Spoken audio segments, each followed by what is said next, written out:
Gary Beggan. Hi, Gary. How are you? Hi there. Nice to see you, Steve, again. Good to have you with us from Ratch Karate. And Gary, you're going to tell us all about, not necessarily karate, although I'd love to learn a bit about karate this lunchtime, Gary, but we're going to learn a bit more about the business journey you've been on over the last 12 months and how COVID has impacted your business, which would be great to hear. For those who are regular listeners to our Lunch and Learns on a Monday and a Wednesday, we've changed the format slightly in 2021. So Mondays are more education focused, looking at different aspects of your business. We have guests to talk about maybe marketing, sales, finance, etc. And on Wednesdays, we've got local business owners coming to talk about their experience of COVID-19, the lockdown, and how they've pivoted their business. So it's great to have Gary with us this lunchtime. If this is your first time of listening or watching to us today, we're broadcasting on both Facebook and LinkedIn and also in the Zoom platform. Please do ask any questions either in the comment box or the chat box on Zoom. If you're on the social media platforms, please do give us a like. If you're here more than once, you obviously like us, so please give us some love and put a heart. And we'd love you to interact. Give us some comments, share it in your groups with your friends, and ask any questions. It'd be great to hear from you.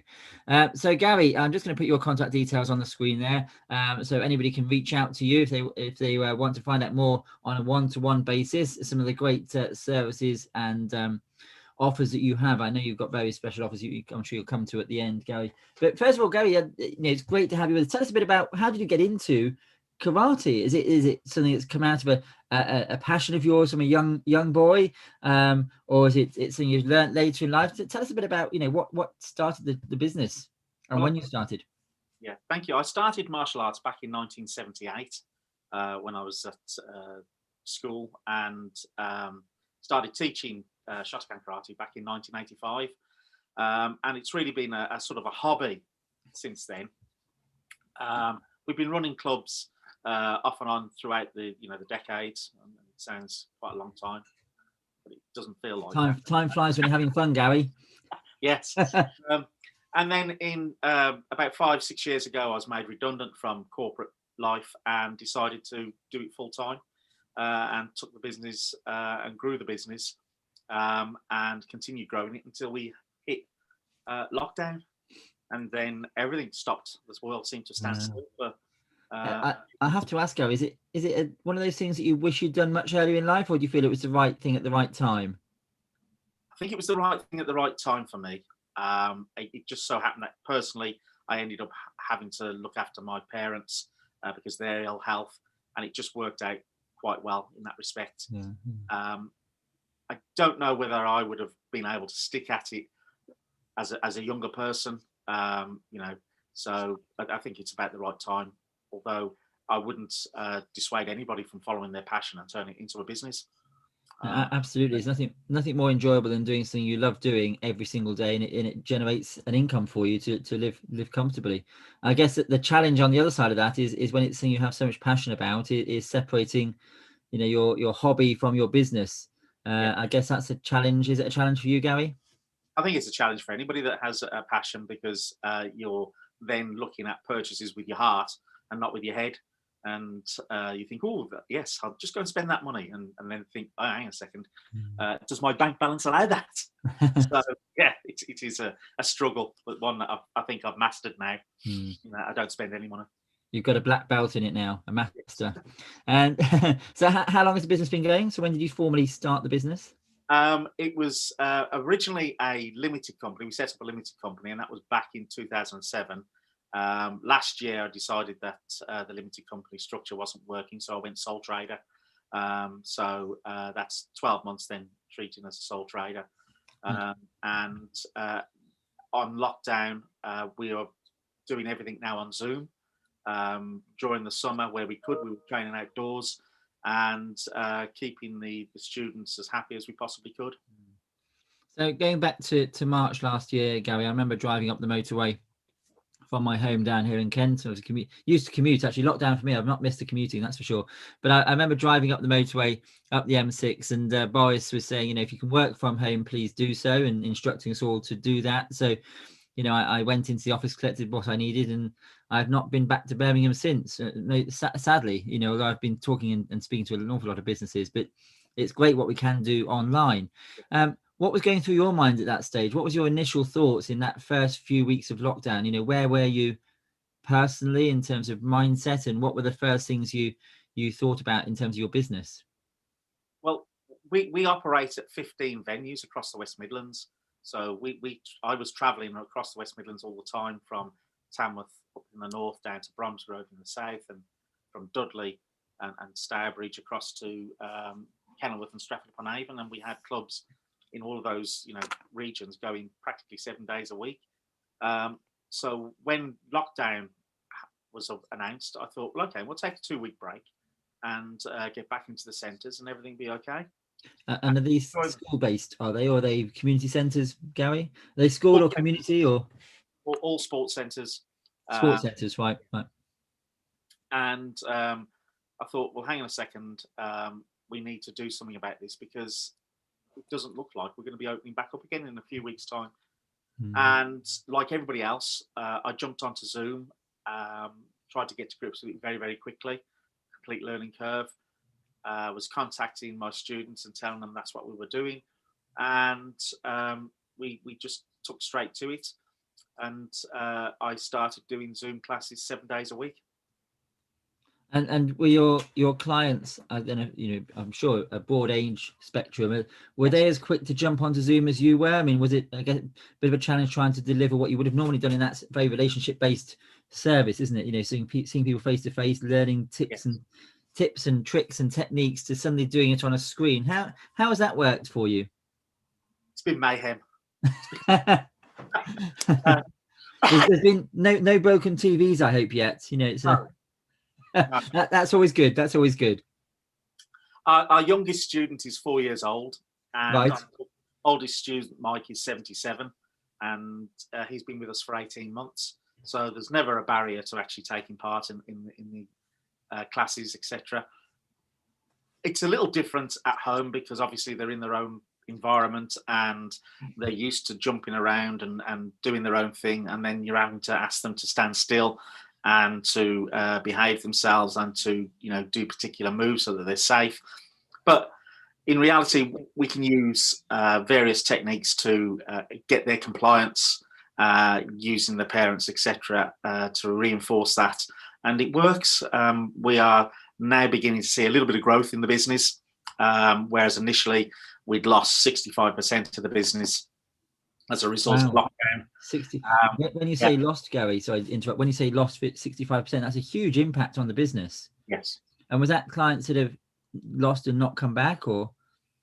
That was clients lost and not come back. Yeah. Although we're now starting to see some of those clients return, which is very, very hopeful, and they're getting to grips. I think most of the schools are now using online training and teaching, and the kids are now used to it, and they're used to sitting there and or working there, and parents as well with their working from home. And I know some people I've been speaking to who are now working from home will always work from home now. They will not be going back to the office. The office has been sold. I was talking to some friends only a couple of days ago, Gary, and we're saying about how new habits, it takes a while to form them, but once you've got them, it takes a long time, much longer to lose them. Even in terms of how we interact with other people, I think it's going to take a lot longer than lockdown ending before we feel comfortable walking around without a mask on, or walking into a supermarket or a crowded place and getting up close to people. I think it's, the way we are living at the moment, it's going to take a long time for us to readjust back to, different, how we were before. Yeah. And I guess that's the same with using Zoom, isn't it? We've all got used to this new way of, not just Zoom, there are other platforms, I have to say, but, working online and remotely, people have got used to using it. And for some businesses, that's going to have had a benefit as well. Yes. Has working online presented any new opportunities for you? Yes, we've actually had some students join us globally, from Brazil, from Europe, and from Ireland. Oh wow, international. Yes.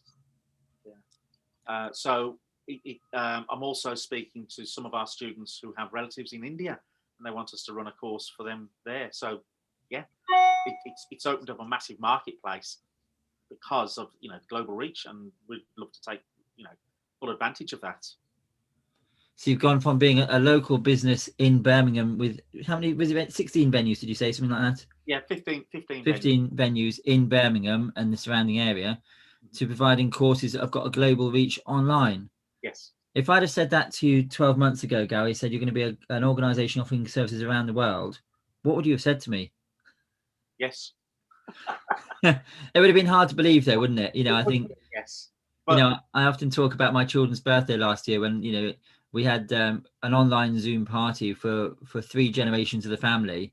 And yes. if I'd have said that in Christmas 2019, we're going to meet online for their children's birthday, everyone would have thought I was crazy. But the world has just shifted and changed so much, hasn't it? Yeah.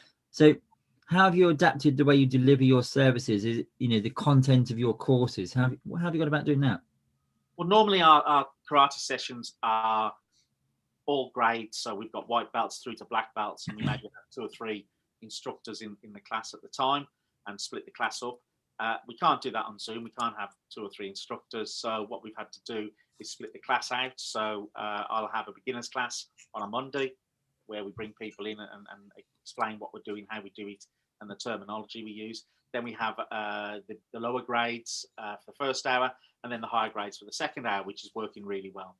To keep things active and busy, I've given them milestones and targets to look at in terms of gradings, in terms of competitions online, and charity events that we're running at the moment. So it's about keeping them active and keeping them thinking about training. The other thing I did was make sure that the training times we had on Zoom were the same training times that they would have in the dojo where we train at the sports centre, so Right. that we kept that continuity. So there's a sense of familiarity.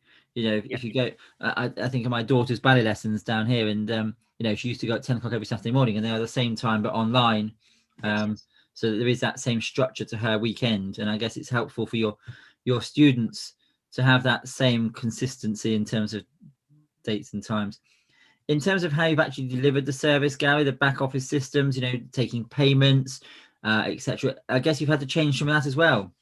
We've had a bit of a change. We are collecting fees via RMS, our online product that we have, which I've arranged through BNI, the networking part of things. And we already had our students signed up on monthly direct debits that prior to lockdown. So it's a case of we've got the income stream going and it's regular. Although, as I do say, at the start we lost a hell of a lot of income and students, but now it's about pushing to get those back in and doing the Zoom sessions. And so I guess you must have saved some time, not having to handle cash in lessons and things like that. It's much quicker and easier and more efficient for you as a business. Yes. To have reviewed some of those back office systems and get them, sort of moved into the digital era, I guess. Yeah, and again, we would collect forms, etc., and give handouts, and now that's all had to go electronically. So our membership forms are going to be going out as Google documents and that sort of thing. So yeah, it's a big learning curve for us, and automating everything. One of the things as well was the online shop that I put up on our website, and we then had to make sure that when we went back into the dojos, we didn't absolutely flood the place with students. We had to make sure we had another system online, which we have, to do a booking system so I could trace everybody that was in the session, and I could make sure that only the certain amount of people could get in there for socially distancing training to keep everybody safe. Mm-hmm. And so whilst you talked about the 65% of your students you lost originally, obviously a huge impact on the business, do you feel that lockdown has also presented you with the opportunity to work on the business and review how you're delivering and change things that you perhaps you wouldn't have done otherwise? Absolutely. I think one of the things that I took away from a lot of the self-development stuff was work harder on yourself than you do on everything else. And obviously with Action Coach that I'm working with yourself now and Julie, it's something that I've thought of as an investment as opposed to a cost. And some of the other stuff that I do with social media in promoting our brand across social media platforms, again, initially I thought, well, it's a cost and it's we need to save money, but actually decided it's not a cost. It's actually earning us money. So that and the networking with BNI, although I have done all the networking events, it's the actual accountability with that that I find very, very useful and helps pay the way. Well, I was going to ask you about your marketing. Actually, I was on your website earlier on. You've also had to do things differently that you perhaps wouldn't have done before. Different kinds of offers, different ways of interacting. Just thinking about your marketing generally, Gary. What have you done different? What new approach have you done that perhaps you wouldn't have thought of or put into practice had we not been in lockdown? Yeah, like most self-employed or sole trader or small SME, I like to do everything myself, and I realised that I can't do it all, and didn't have the same passion for doing it all. So I've engaged with two individuals who do my social media now to make sure there's consistency there, and they're putting that stuff out there. I'm lucky in that my son is a graphic designer, so he will come up with some of the artwork I need for the website, etc., and social media. And my designer for the website is a good friend, and he usually sorts stuff out really, really quickly for me when I need it. In terms of what I've done for the clients, our students, is give them more value. So I made the decision very early on. I wasn't going to alter my prices because we were going on Zoom. They were going to get the same standard of instruction, the same knowledge, the same ability to progress, and the overheads of sports fees, sports centre fees, etc. That was a business cost. So I have a very good guarantee in my karate organisation. If they sign up with us as a student, their monthly training fees will never increase. For however long they're training with us, they will never increase. So I was thinking, well, I'm not going to increase those, even though the fees for the halls, etc., increase year on year. So I'm not going to drop my fees, and nobody has argued about it. Nobody has questioned it. Although I do know other martial arts organisations have been questioned, and that just comes down to the culture of how they run their business, I think. And is that something you would have done or did do before lockdown, Gary? That sort of those offers and guarantees, or is that something that you've introduced during lockdown? No, that's something that we've actually done for 15 years now, 15, 20 years. Right, okay. Yeah. So I think we're unique. Although I did see recently somebody else was offering a fee. It was on national telly as well. I was thinking they pinched my idea. What's going on? So yeah. Brilliant. And Gary, we talked about the journey. So you talked a bit about the passion of starting the business. You then went into sole trader status a year ago and went into lockdown. Now I think I'm right in saying that you had the opportunity to open your business back up towards the end of last year. Is that right? Yes. Tell us a bit about that process. You've gone from being in business, you've lost 65% of your clients, you've gone into lockdown, gone onto Zoom. What happened then?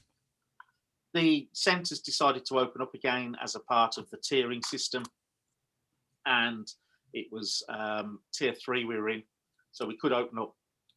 And because we cross several borders of local authorities, different centres had different methodology for doing that. Yeah. We had to make sure that all of our risk assessments were in place, our insurance was in place, we had our process and procedures in place and documented, and those had to be agreed by all of the sports centres beforehand.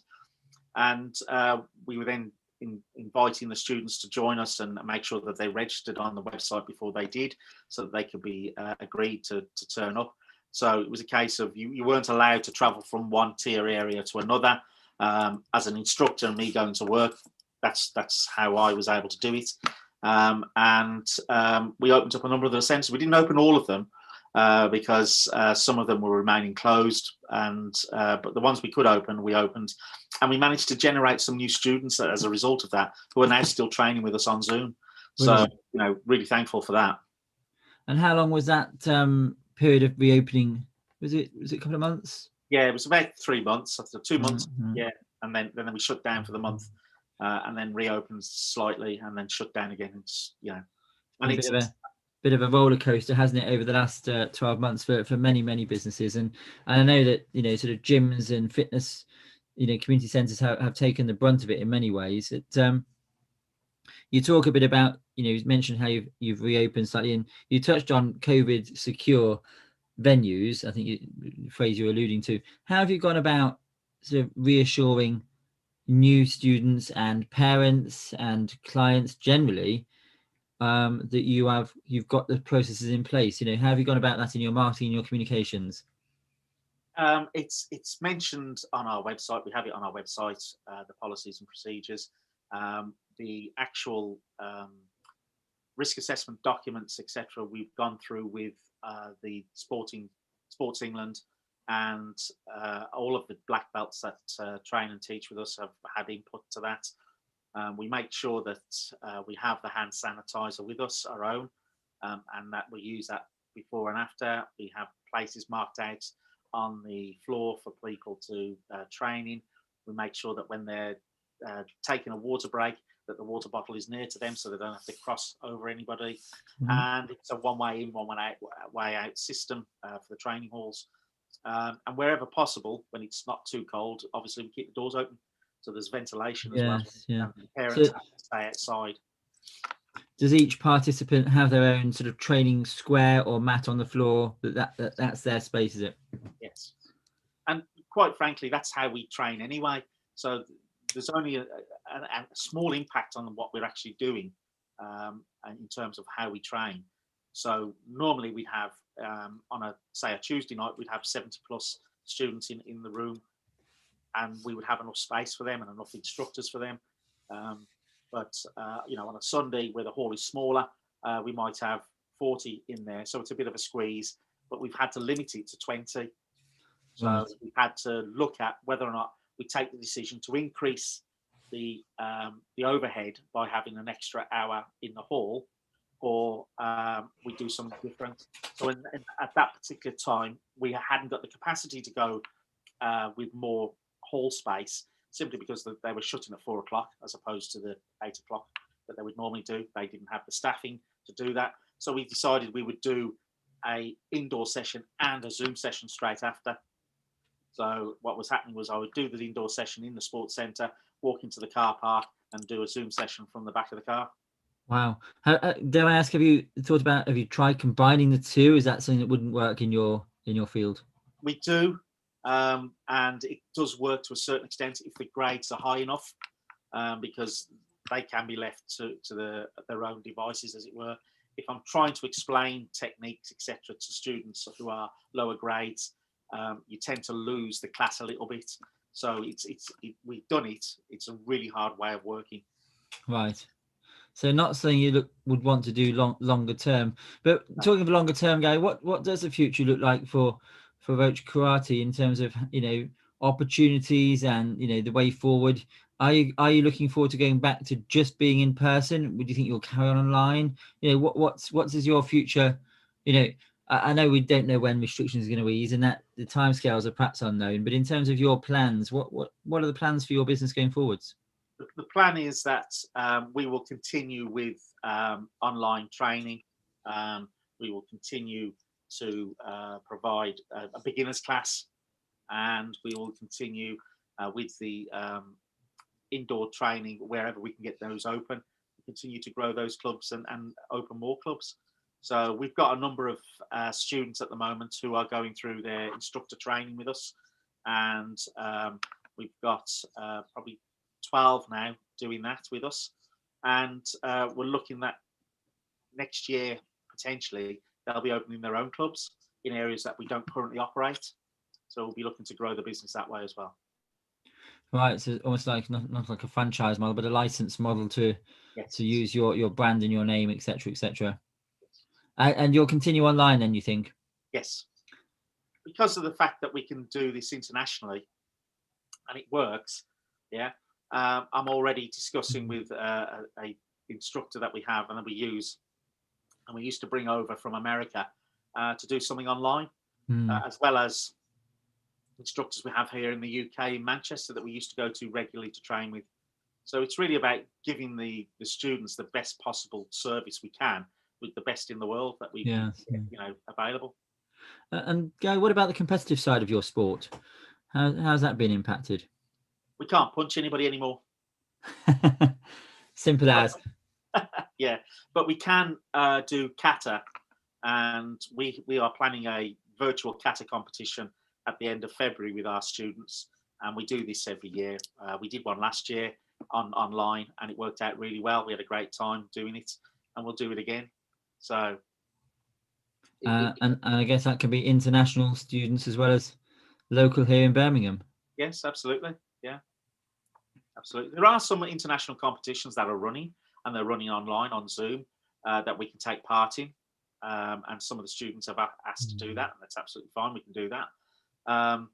So yeah, our competition is a local one, and we hold it every year. And we normally invite clubs around the region to join us on that. So we have a good afternoon, a good day's training, a good day's outcome for that. And it's all about the students. So it's centered around the students and them having an enjoyable experience. Fantastic, Gary. And a couple more questions really for you. So are there any income streams that have started and that you wouldn't have considered had we not gone into lockdown? You know, are there different groups and different areas, or you've talked about the international side, for example? Is there anything else? I think it's the online shop that I'm focusing on at the moment, right, and making sure that starts to gather momentum. And we change the designs, etc., and we get people interested in that. So yeah, I think it's going to be more prevalent as we go through this year. Brilliant. And if you were to go, I mean, I hope and pray that we don't go through what we've experienced over the last 12 months again, Gary. I hope that this vaccine really does turn the page for us all. But if you were faced in a similar situation again, is there anything you would do differently? What's been your biggest learning from lockdown? I think the biggest learning is get on there and do it. It's available. The IT's there, the infrastructure's there, and the students are there. They want it. So what I'm going to be doing going forward is ramping up the amount of marketing we're doing and pushing our offers out there to students, etc. And my last question for you, Gary, in terms of the business owner, is there anything you've done differently? You think, actually, I wouldn't have been doing this had it not been for lockdown, and I'm going to carry on? Or is there anything, is there any different approach to the business that you think, actually, if I was mentoring somebody else, I'd get them to do this, or I'd tell them that? I have done quite a few self-development courses, etc., over the last few years. Yes. How others are doing it, and seeking, knowledge of the little nuances that I can introduce, etc. And I think the one that I'm sticking with at the moment is Action Coach, because I like the way the structure works. I like the videos, etc., and the accountability. So if I was to say to anybody, it's one, make sure you're doing your networking with a group that works for you, and two, get your Action Coach sorted out. That's very kind of you to say, Gary. I didn't get you on here to plug us, but it's very, very kind of you to say. But what I would like to do is give you an opportunity, Gary, to just share with people what you are offering at Richie Karate at the moment, and how people can get involved in. And if somebody's thinking about sort of just dipping their toe in the water, yes, but has got that sort of sense of fear, how can you encourage them, and what are you offering? Okay, so we have an introductory session on a Monday at 3:45 to 4:30, where we explain all of the different terminology, etc., to you, and we take you through a very easy session about how you need to stand, what you need to do, and explain what happens in a class. Our classes are running 7 days a week for beginners and lower grades. It's at 6 o'clock in the evening, and then on a weekend it's 11 o'clock and 3 o'clock on a Saturday and Sunday. Now, what we do, or what we're going to be doing and sending out this week, is a very special offer.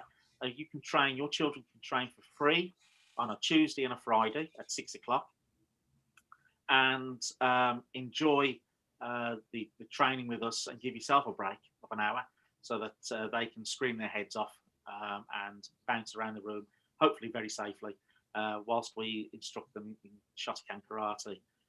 If they want to train more regularly than that, we have a very special offer of unlimited training for 2 months for £49.95. And if you're in the West Midlands area, I will get a karate suit to you as well with a pair of mitts, so that if you want to join us in the dojo afterwards, you're more than welcome to come and join us after that. Brilliant. So great opportunity if people just want to, sort of learn a new skill, learn a new sport, or perhaps it's somebody who's been involved, not with you, but with, learned karate in the past, but now wants to take it back up. Some great ways to get involved there, Gary. So it's really good to hear. And it's also really good, Gary, that you are here. I was quite surprised. I hadn't heard that stat from you before. 65% of your clients you lost in March, April time last year, and yet you are still here, still operating. It's a great testament to you and your business. And I hope it's been an inspiration to those who are listening to us today that, despite those challenges, we can, with a positive mindset, as you said, I think, Gary, it's about, having the mindset to get on and just get stuck in and think about how you can pivot your business and how you can do things differently. And I love the fact that you've taken what was a very, a business very focused on face-to-face learning and taken that online, and also overcome the challenges of closure, opening. And I'm sure you're looking to the summer where you can perhaps do some training in the outdoors, in the parks and open spaces, when restrictions are lifted. It'd be great to see you and see you doing that, in the summer months. Yeah, absolutely. Gary, if there was one top tip you'd give any other local business owner right now, what would it be? Look for the opportunities in everything you've got. Look to see if networking and bouncing off ideas off people are going to help you identify any sort of income stream at all, and just go for it. Brilliant. So I love that. Look for the opportunity. It's we talked, not you and I, but I talked and did a webinar back in March last year ago. You just reminded me of it now, called The Opportunities Ahead. And it was very much focused on that, as we're going into lockdown, it presented, and as you've alluded to in today's Lunch and Learn, the opportunity to sit and reflect on your business, think about how you can do things differently. And, where you've not had the time perhaps to think about that in the past, you've now got the time to sit here or sit where you are, dare I say, and think about things in a different way. And I love the fact it only took you 2 weeks to 2 weeks out, think about the business, think about the challenges, and then come up with new ideas, new ways of working. So it's a huge testament to you and your colleagues at Ruchi Karate that you've been able to do that. So thank you so much, Gary, for joining us today. I really do appreciate it. We'll make sure your contact details go in the link on our Lunch and Learn website and on the social media. So if you want to get hold of Gary, and I'm sure, Gary, is it right to say that if somebody, a local business owner who's in a similar situation just wants to talk to you and bounce ideas, as you said about networking, you'd be happy to have that chat over the phone about the journey you've been on? Yeah, absolutely. Yeah, more brilliant. Than yeah. And you won't necessarily sign them up for karate lessons at the same time, but you'd welcome them to do that anyway. But yeah, I do absolutely believe in, we're all here as business owners in Birmingham to support each other. And it's about, thinking who's in our circles of influence, who do we know in our local community. We're all going through the same journey. We might have a different perspective on it, and it's a very personal journey at times, but we're all facing those challenges of lockdown and COVID on our business. And as you said, Gary, just somebody to bounce ideas off is great. We are here at Action Coach to help do that, but equally, I'm sure Gary and think of other business owners you might know that will be able to, just sit there and talk about the journey that that you're on. Very often, Gary, I've shared this quote with you before, but I do believe it is so important to work harder on yourself than you do on your job. As Jim Rohn said, a great business coach, and never wish life were easier, but wish that you were better. And you may well be saying that in some of your sessions, Gary, who knows? Yes. But it is important to make sure we've all got the right mindset. Yeah. Just before we finish, I just want to touch on how we are here to support each and every business owner in Birmingham right now. We are offering free coaching sessions. So if you are interested in finding out more about Action Coach, we'll happily book in a free 1 hour diag or business coaching session with you. We've also got our free business health check, our six steps business health check. We'll happily offer that to you free in charge as well. We have these Lunch and Learn webinars on a Monday and a Wednesday every single week. And if that's not enough, Gary, I know you've taken part in the 30X program. That's 30 videos of half an hour. So that's 15 hours of online course material, a planning workshop, and the accountability sessions, which is what you said earlier on, Gary, is the most important or the most helpful part to you, is that accountability.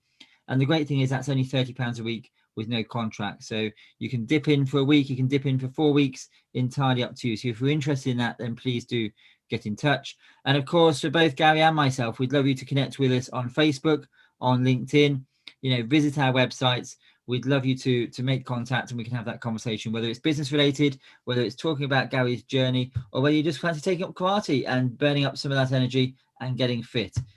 Absolutely recommend you get in touch with Gary or myself. Not myself for the karate, but certainly I can help in other ways. But for now, Gary, thank you so much for giving up some of your lunch. I hope you can now go and enjoy something to eat, and look forward to catching up with you very soon. Lunch and Learn listeners, we look forward to seeing you at 12 o'clock on Monday.